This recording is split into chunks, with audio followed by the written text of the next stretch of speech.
भगवान श्री राम केवल एक महापुरुष नहीं, बल्कि भारतीय संस्कृति के आदर्श, त्याग, धर्म और मर्यादा के प्रतीक हैं।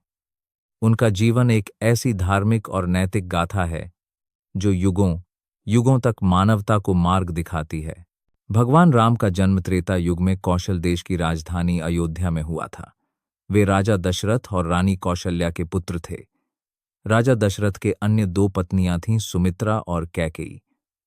राम के तीन भाई थे, भरत, लक्ष्मण और शत्रुघ्न। राम बचपन से ही विनम्र, आज्ञाकारी और साहसी थे। उन्होंने शिव वशिष्ठ और गुरु विश्वामित्र से शिक्षा प्राप्त की। शिक्षा के दौरान ही उन्होंने ताड़का राक्षसी और कई असुरों का वध किया, जिससे धरती पर धर्म की स्थापना हुई। गुरु विश्वामित्र उन्हें मिथिला नगरी ले गए, जहां राजा जनक ने सीता के स्वयंवर का आयोजन किया था।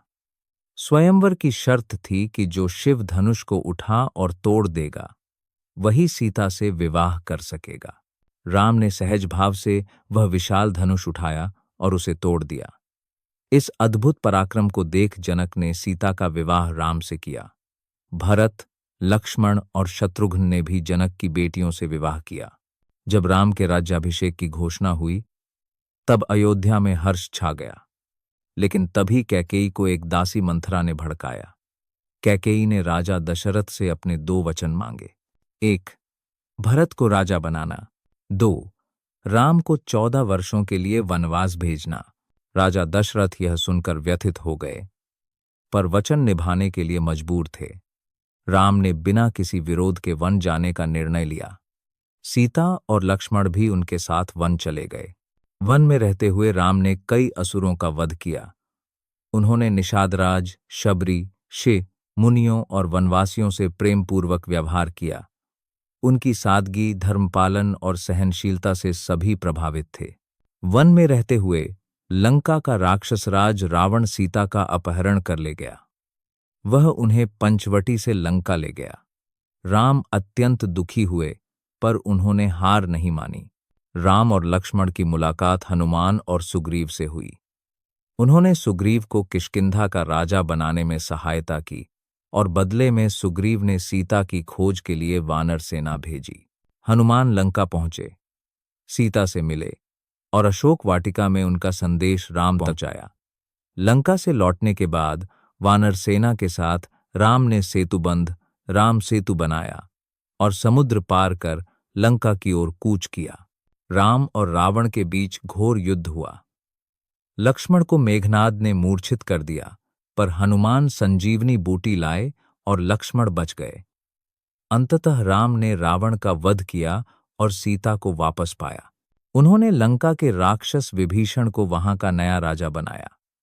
यह विजय केवल एक युद्ध नहीं, बल्कि धर्म पर अधर्म की विजय थी। 14 वर्ष पूरे होने पर राम, सीता और लक्ष्मण अयोध्या लौटे।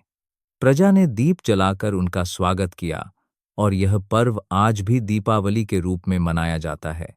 राम का राज्य रामराज्य कहलाया, जहां कोई दुखी नहीं था, अन्याय नहीं था और सभी सुखी और सुरक्षित थे। हालांकि सीता ने अग्नि परीक्षा दी थी और पवित्र सिद्ध हुई थीं, पर कुछ नागरिकों के संदेह के कारण राम ने उन्हें वन में छोड़ने का कठिन निर्णय लिया। यह उनका सबसे बड़ा त्याग था। वे पति थे, पर पहले राजा। सीता शिवाल्मीकि के आश्रम में रहीं और वहीं लव और कुश का जन्म हुआ। ये दोनों अत्यंत वीर और विद्वान बने। राम ने एक दिन अश्वमेध यज्ञ आयोजित किया। यज्ञ का घोड़ा घूमता घूमता शिवाल्मीकि के आश्रम पहुंचा, जहां लव और कुश ने उसे पकड़ लिया। वे नहीं जानते थे कि राम उनके पिता हैं। राम की सेना हार गई। फिर स्वयं राम पहुंचे। तब शिवाल्मीकि ने सत्य बताया, लव और कुश उनके ही पुत्र हैं। राम का हृदय भर आया। सीता माता ने यह सुनकर पृथ्वी माता से वापस लेने की प्रार्थना की और धरती फटकर उन्हें अपने भीतर समा गई।